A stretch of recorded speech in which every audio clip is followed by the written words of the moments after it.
Imagine कीजिए कि आप एक गुफा में 400 फीट अंदर और जमीन के 100 फीट नीचे अपने सिर के बल फंसे हुए हैं, जहां आप अपने हाथ पैर और शरीर को थोड़ा सा भी नहीं हिला सकते।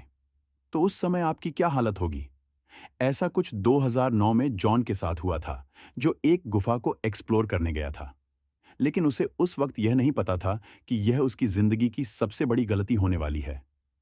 जॉन को निकालने के लिए एक बहुत बड़ा रेस्क्यू ऑपरेशन चलाया गया। तो क्या जॉन इस गुफा से जिंदा बाहर आ पाया? ये जानने के लिए बने रहिए हमारे साथ।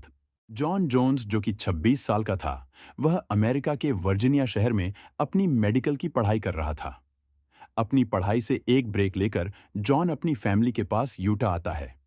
जॉन की एक एक साल की बेटी थी और उसकी पत्नी दूसरे बच्चे से प्रेग्नेंट थी।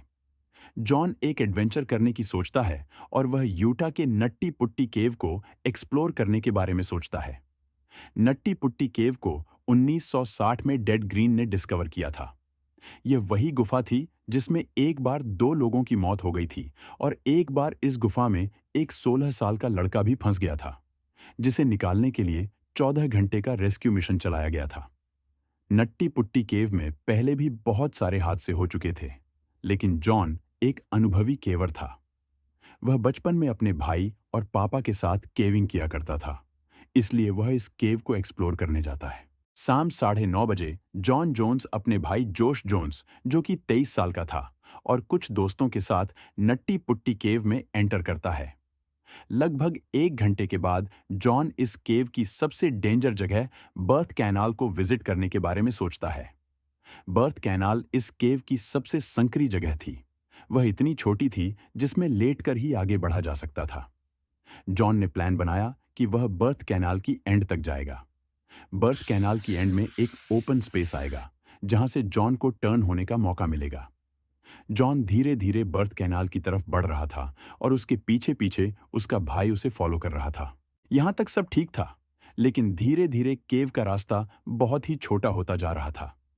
जॉन को अब बस इस बर्थ कैनाल के एंड की ओपन जगह का इंतजार था, जहां से वह टर्न होकर केव से बाहर जा सके। सामने की तरफ बढ़ते बढ़ते जॉन को जमीन में एक होल दिखाई देता है। जॉन को लगता है कि यही बर्थ कैनाल का एंड है। जॉन उस होल के अंदर चला जाता है। होल के अंदर जाते ही वह नीचे की तरफ तेजी से स्लाइड कर जाता है। यहां कोई रास्ता नहीं था, बल्कि यह एक डेड एंड था। जॉन पीछे चल रहे अपने भाई को बोलता है, आगे मत आना, यहां रास्ता बंद है। दरअसल जॉन जिस रास्ते में आया था वह बर्थ कैनाल थी ही नहीं। जॉन गलत रास्ते में आ गया था। अब जॉन के पैर ऊपर थे, उसका सिर नीचे की तरफ था। जॉन जिस जगह पे फंसा हुआ था वह एक 18 बाई 12 इंच की छोटी सी जगह थी। जॉन चाह के भी अपने हाथ पैर तक नहीं हिला पा रहा था। जॉन इस जगह में अब पूरी तरह से फंस गया। जॉन मदद के लिए अपने भाई को आवाज देता है। उसका भाई पीछे से आकर उसके पैरों को पकड़कर उसे बाहर निकालने की कोशिश करता है, लेकिन वह नहीं निकल पाता।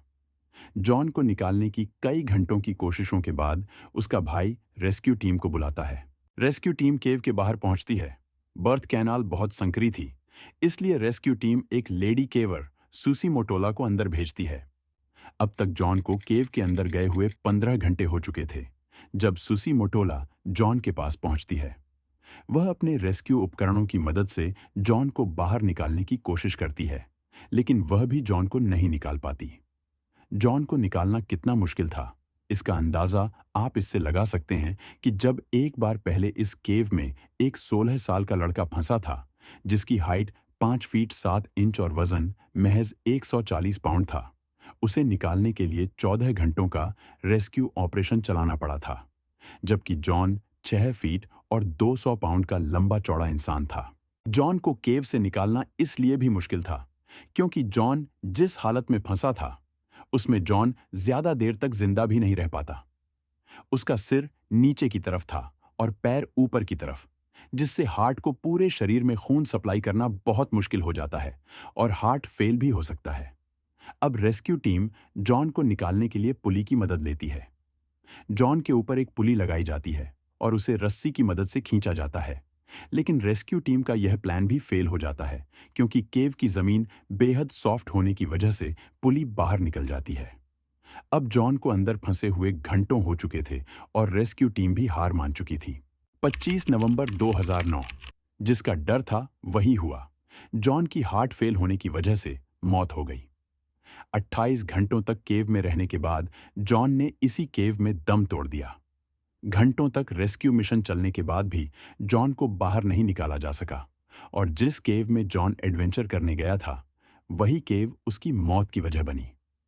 रेस्क्यू टीम ने जॉन की फैमिली को बताया कि जॉन की डेड बॉडी को केव से बाहर निकालना बहुत मुश्किल है।